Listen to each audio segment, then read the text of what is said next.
O anak, oras na para sa maintenance mo. Alam mo naman, kailangan eksakto sa oras ng pag-inom ng gamot eh. Thank you. Ano naman yan?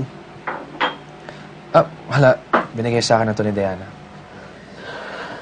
Anak, alam ko kung kanino galing yan.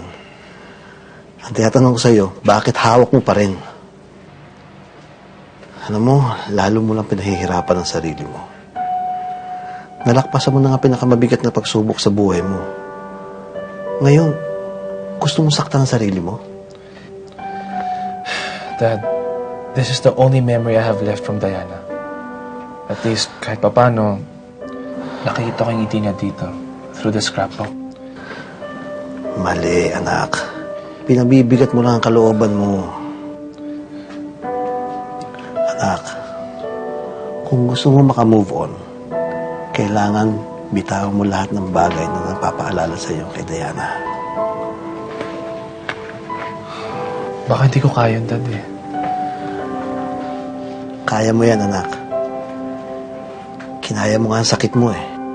Yan pa. You're right, Dad. I was given a new life. Dapat hindi ko sayangin.